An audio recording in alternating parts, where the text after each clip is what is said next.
Hola, ¿qué tal? El día de hoy te voy a enseñar sobre la química orgánica con relación a los saberes y conocimientos de nuestra comunidad. Vamos allá. Tal vez tú conozcas la danza del Callaguaya.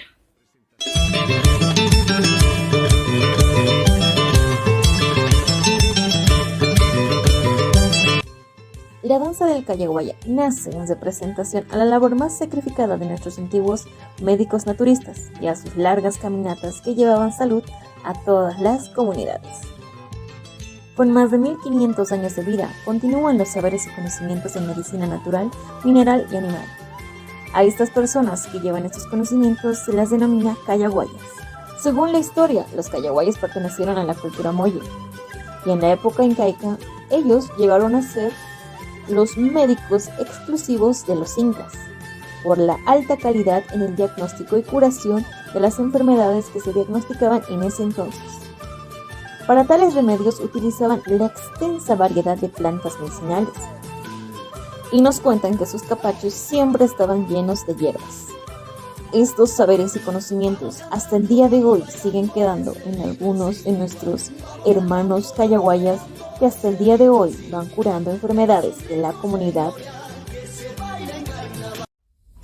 Estos médicos andinos, conocidos también como callaguayas, no utilizaban medicamentos como el ibuprofeno, el omeprazol o la amoxicilina. No, ellos recurrían lo que es a la medicina natural, con la utilización de diversas hierbas. Y aquí es donde entra en juego la química, sobre todo la química orgánica. Como sabemos, la química orgánica estudia todos los compuestos que en su estructura tienen átomos de carbono. Y estas mismas provienen de dos reinos muy importantes, el reino animal y el reino vegetal. Y aquí, como podemos ver, estas plantas medicinales pertenecen al reino vegetal. Y aquí podemos decir que el 80% de estas plantas medicinales está compuesto por agua y el 18% está compuesto por 4 elementos muy importantes que lo resumimos en la palabra chon: el carbono, el hidrógeno, el oxígeno y el nitrógeno. Y el 2% de estas plantas son pertenecientes a las cualidades particulares que tienen estas o a sus propiedades características que ayudan al beneficio de la salud humana. El día de hoy vamos a realizar en nuestra práctica de laboratorio la elaboración de una crema medicinal que ayudará a aliviar el dolor de los huesos y articulaciones. Es por ello que yo me dirigí a la feria más cercana a mi casa y pregunté sobre las hierbas medicinales que son buenas para la elaboración de esta pomada. ¡Vamos allá! Al dirigirnos a la feria conocí a una señora curandera naturista quien me recomendó gran cantidad de plantas medicinales para la elaboración de esta crema. Entre estas plantas tenemos el molle, tenemos el eucalipto, sulda que sulda, acacho, acataya, andrés guaya, zapato, la chilca, la altamisa, también tenemos chinchi y somero. Para inicio de la elaboración, pesamos 5 gramos de cada una de estas hierbas, en especial sus hojas. Como materia prima también para la elaboración de esta pomada utilizaremos la grasa de chancho, también conocida como manteca. La cantidad exacta es de 200 gramos. Posteriormente, para la extracción de todas las propiedades benéficas de estas hierbas, hasta que éstas queden estrujadas o machucadas con un mínimo tamaño y obtengamos una mezcla entre todas las hierbas. Luego, en la cocina a fuego lento, utilizamos una olla e introducimos toda la manteca, para luego introducir también las hierbas que hemos machucado en el batán, y esto lo dejamos reposar hasta el día siguiente. Como podemos ver, nuestra crema, nuestra pomada se ha compactado. Para poder obtener la crema de manera pura, vamos a proceder a derretirlo a temperatura lenta nuestra mezcla.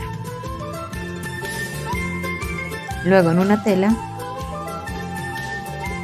extraemos toda la esencia que hemos obtenido al mezclar nuestras hierbas con la manteca.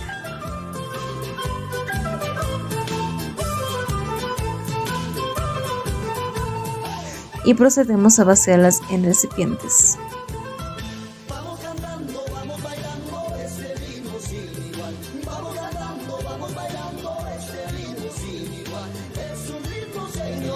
Después de un día, podemos ver que nuestras cremas ya están compactadas y listas para poder ser utilizadas. El proceso que hemos realizado fue la extracción de las propiedades de estas plantas medicinales, que están compuestas por distintos elementos químicos que tienen estas plantas medicinales, como el calcio, el hierro, el magnesio y demás. Es por ello que estas pomadas a base de estas plantas medicinales son buenísimas para el dolor de huesos y dolor de articulaciones. Su aplicación de la misma se sugiere que se realice por la noche. ¿Por qué? Porque esta grasa, a través del calor, tiene la mayor facilidad de penetrar a través de la piel a los huesos y poder calmar el dolor de huesos o también de articulaciones. Con esto concluyo con la práctica de laboratorio del día de hoy y te despido con una frase: la Madre Tierra nos sana. Hasta otro próximo encuentro. Hola, ¿qué tal? Bienvenidos a un nuevo video más aquí en tu canal Todo es Cuestión de Química. El día de hoy te presentamos las leyes de los gases ideales. El día de hoy estudiaremos las leyes que rigen los gases ideales. Las leyes que veremos son la ley de Boyle, la ley de Gay-Lussac, la ley de Charles y la ley combinada de los gases. Estos gases se estudian a través de 4 parámetros o 4 variables, lo que son la presión, temperatura y volumen, y el número de moles que permanece constante. Empecemos lo que es con la ley de Boyle. Nos indica que el proceso es isotérmico. Quiere decir que la temperatura es constante. Su postulado nos indica que cuando el número de moles y temperatura permanece constante, el volumen de un gas ideal varía en forma inversamente proporcional a la presión absoluta. ¿Qué nos quiere decir? Que a temperatura constante de un determinado gas, si su presión disminuye, su volumen aumenta, y si su presión aumenta, su volumen disminuye. Veamos aquí en la simulación: la presión disminuye, el volumen aumenta. Si la presión aumenta, el volumen disminuye. Y todo esto está resumido en la siguiente ecuación de Boyle. Nos indica que presión 1 por volumen 1 es igual a presión 2 por volumen 2. Y ahora veamos un experimento de la ley de Boyle-Mariotte. Veamos, el gas que contiene el globo va a disminuir y la presión de este gas va a aumentar. Y como lo podemos ver, lo vemos cuando el agua que está dentro de la botella está saliendo para afuera por la presión que ha ejercido este gas. Ahora veamos la ley de Charles. Nos indica que el proceso es isobárico porque la presión permanece constante. Su postulado nos indica que el volumen ocupado por un gas ideal a presión y número de moles constante es directamente proporcional a la temperatura absoluta. Esto quiere decirnos que un gas a presión constante, si su temperatura aumenta, su volumen también va a aumentar. Pero si su temperatura disminuye, su volumen va a disminuir. Y como lo podemos ver en la simulación, la presión permanece constante. Pero ¿qué es lo que cambia? Son el volumen y la temperatura. Veamos, si la temperatura aumenta, el volumen aumenta. Y si la temperatura disminuye, el volumen también disminuye. Y esto está resumido en la siguiente ecuación. Volumen 1 sobre temperatura 1 es igual a volumen 2 sobre temperatura número 2. Ahora veamos un experimento que nos demuestra la ley de Charles. Vamos a estudiar lo que es el gas que va a estar dentro del globo, que al igual que el otro tiene el mismo tamaño. Su presión es constante porque está bajo la presión atmosférica.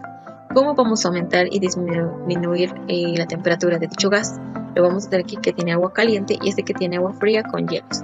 Veamos lo que sucede cuando vamos a introducir este gas dentro del agua caliente y dentro del agua fría, específicamente el globo de color amarillo.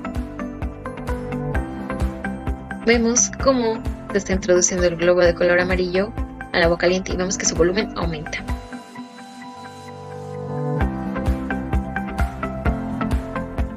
Ahora introduzcamos este gas dentro del agua fría para disminuir la temperatura y veamos qué pasa con su volumen.